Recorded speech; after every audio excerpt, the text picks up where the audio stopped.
ulit. Ayan, game. Ano name mo? Rafael Lawrence A. Bartolome.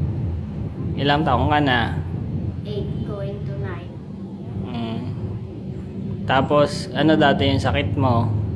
Ubo kag asma. Tapos, ano yung ininom mo para matanggal yung ubo mo tsaka asma? Buamera.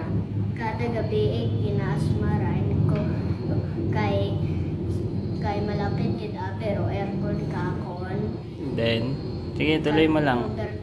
Pero bintana di karabanda kakon pero aircon di karon sa bintana sa sige banda di kara. Tapos sina ay angan-angan kada sulod ni Papa ginapasintro ginana ro electric pan kag ro aircon kakon dugang pa itlamig halin sa ano sa bintana. Ay ginaasma rin ako sina.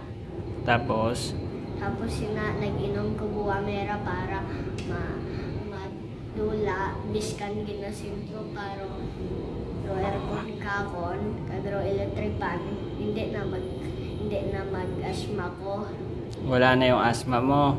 Wala naman ka ubo. Wala na rin yung ubo. Nagkada man magbisikleta ko sa guwa, ginahulasan na rin ko. Ay, gainom gid ako antes ko magbisikleta kag tapos na akong bisikleta kay ginahulasan na rin ko. Kag antes man ako magkaon, inuman ako ng buamera kag inuman ako buamera after ng pagkain nakin. Kasi para may appetite ko pag inom ng tubig kag pagkain. So, wala ka ng maintenance ngayon para sa asma? Wala na. Ibang maintenance na iniinom, vitamins, wala din? Wala na. Buamera lang? Kasi nung una, yung aking ginainom ay Abukid, Nutrilin,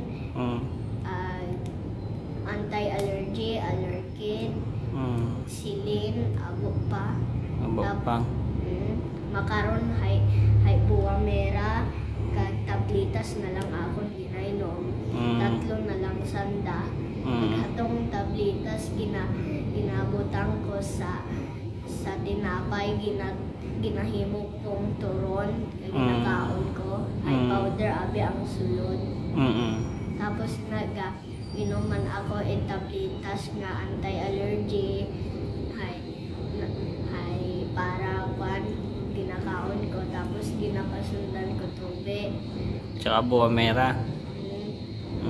Antes kong mag-inom sing akong mga tablitas gainuman ko buamera para